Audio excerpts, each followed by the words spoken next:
So let's go here and look at where it says background of the invention, right?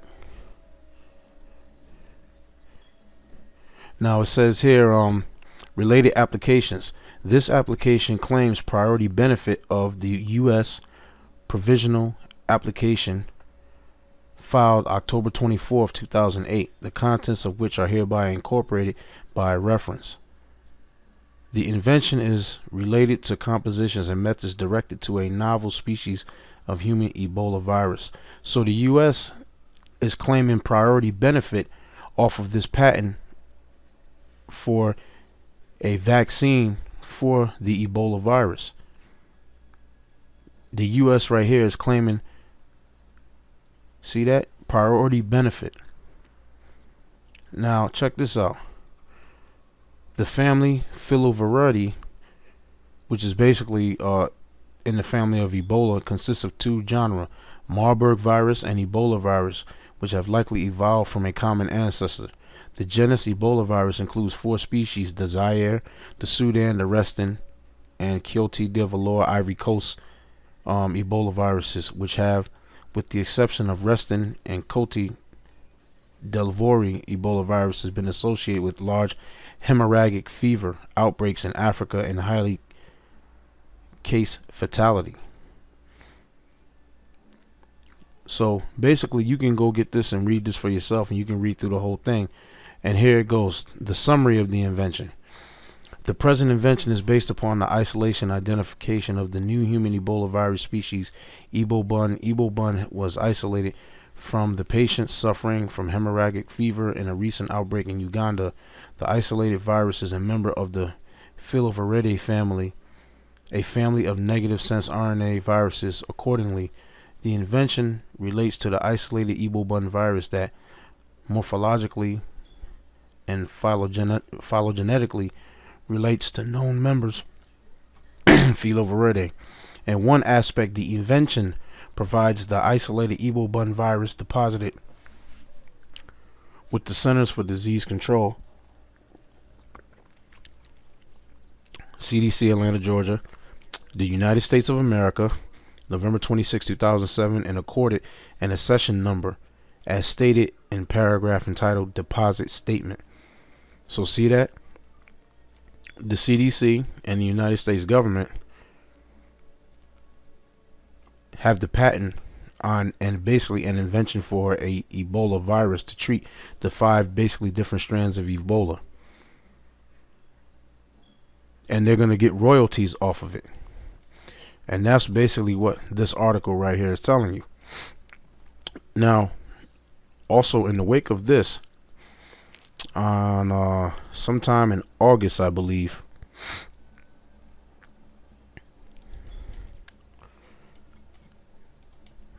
let's see, go here. It says here, July 31st, 2014.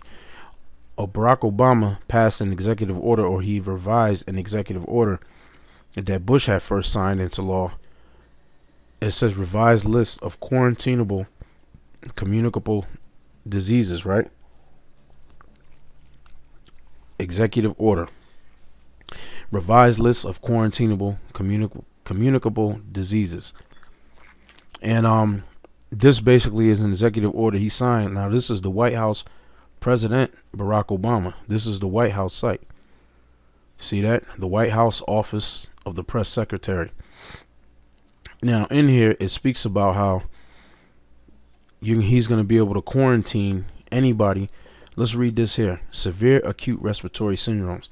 Anybody who has severe acute respiratory syndrome, which is called SARS, which are diseases that are associated with fever and signs and symptoms of pneumonia and other respiratory illnesses.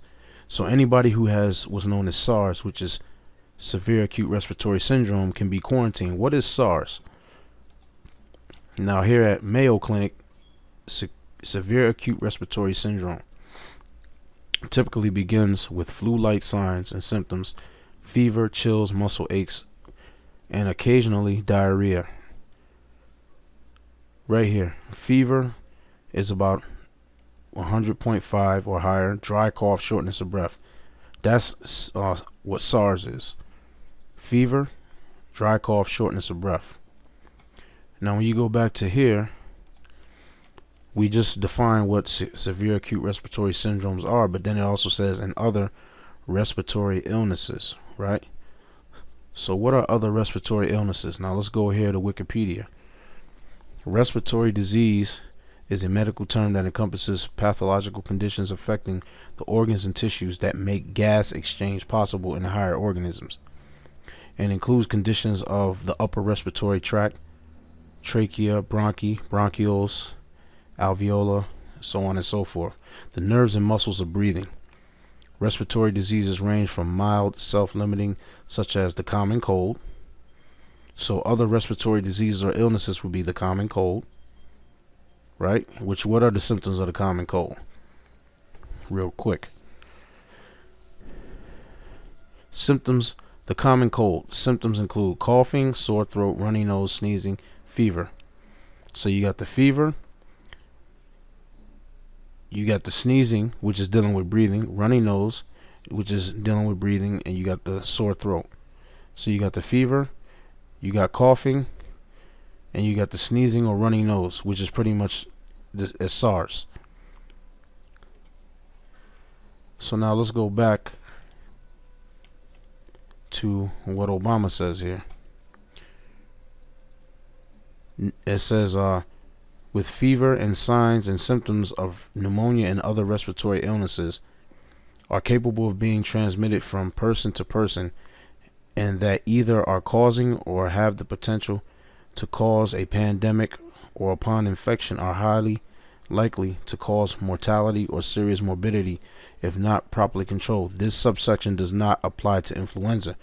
So this revised list of quarantinable communicable diseases doesn't apply to influenza, but let's look up what influenza does to you. Influenza, the flu, symptoms: fever. Okay, we have fever, we have dry cough, we have nasal decongestion, which is the same thing as SARS, which is the same thing as the common cold. So under this executive order that Obama signed, you can be quarantined not for having Ebola, but for having the common flu, or the common cold, or the flu, or pneumonia.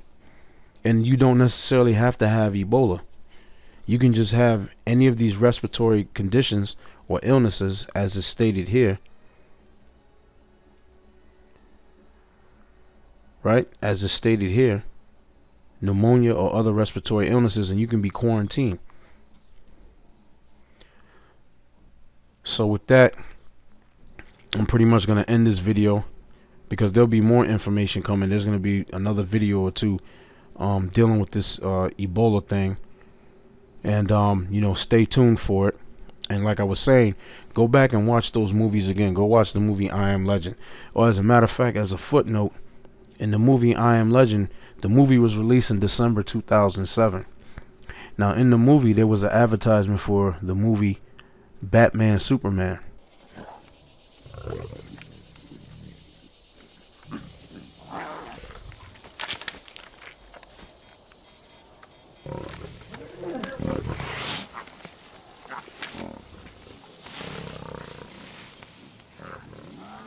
Let's go, Sam.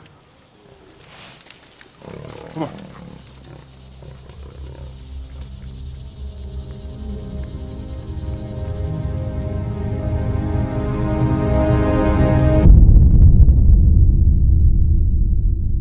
Now I believe the movie itself, even though it came out in 2007, I believe the movie took place in the year 2012 or 2013. But there was a billboard on the side of one of the buildings in New York, in a deserted New York, showing an advertisement for the movie Batman Superman. Now it's 2014, but next year in the summer they're supposed to be releasing a movie called Batman Superman, starring Ben Affleck, who's gonna play Batman, because Christian Bale doesn't want to play Batman no more, and this other guy, the guy who played in the new Superman movie that came out last summer called The Man of Steel. So there is actually So showing you that these movies, these elites, they communicate with each other through these movies. They show you their plans and things that they're going to do in these movies. And that was an advertisement for the movie Batman Superman, and that was like, what, 8 years ago? 7 years ago in December. Basically, December 14th or something like that is when I Am Legend was released. December 14, 2007. So, go back and watch all those movies again, and you'll pick a lot of these things up that I picked up, that I actually showed clips of, and I outlined and talked about these clips and what these things are dealing with. And this is no coincidence that this is going on. And basically, there's a term called truth hidden in plain sight, where they just put it right in your face. And before I close, actually, I like to read this scripture from the book of Psalms 91, because there are ways that there's things that you can take and herbs that you can take that can defeat and break down the Ebola virus. Silver being number one, colloidal silver number one, but whatever colloidal silver you get, the one they sell in the store, I think, is 30 parts per million. Anything that they create in a laboratory they're using as a bioweapon to destroy your body or your immune system, you need the colloidal silver to be at least 70 parts per million to destroy whatever antigen that they've developed in a laboratory. The one that they sell currently in the health food store, I think, is 30 parts per million. But there are versions of colloidal silver out there that are stronger than that you can get. Also, something simple as cinnamon. Cinnamon can cure you of Ebola. I also believe something called cumin can cure you of Ebola. Oil of oregano can cure you of Ebola. Oil of oregano is antiviral, antifungal, and it's basically olive oil with organic oregano in it, and that combination will kill anything. It's antiviral, antifungal, to kill athlete's foot. I mean, you can use it for just about anything. And also, I think you can also use you can get into using what do you call it? Chlorophyll. Chlorophyll builds up your white blood cells, and then the chlorophyll also oxygenates your blood. You could also use something called MMS, which is oxygen therapy, or you could use something called food grade hydrogen peroxide to fight against it. And make no mistake, the government is probably gonna work to take these things off the shelf so you can't get to them, so you have no recourse against this damn virus, because they bring in this pandemic to kill people, a la the Georgia Guidestones, maintain humanity at 500 million. But let me read Psalms 91. It says, "He that dwelleth in the secret place of the Most High shall abide under the shadow of the Almighty. I will say of the Lord, He is my refuge, my fortress, my power. In Him will I trust. Surely He shall deliver thee from the snare of the fowler, and from the noisome pestilence. He shall cover thee with His feathers, and under His wings thou shalt trust. His truth shall be thy shield and buckler. Thou shalt not be afraid for the terror by night, nor for the arrow that flieth by day, nor for the pestilence that walketh in darkness, nor for the destruction that wasteth at noonday." The point is, we should not be afraid for the pestilence that walketh in darkness, which means diseases. Because Ebola, number one, you can't see it with the naked eye.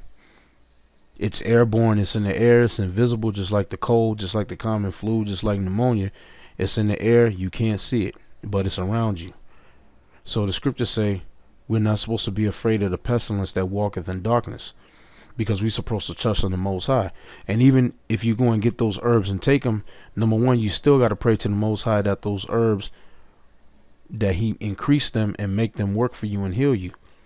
Because even though you can take the right thing to heal you and not be healed, because the Heavenly Father don't allow the herb to heal you. So these guys out there talking about that the name is not serious, they're out of their goddamn mind. You got to know the name of Yahweh Ba'Shem Yahweh Shai, and that's what you got to trust in.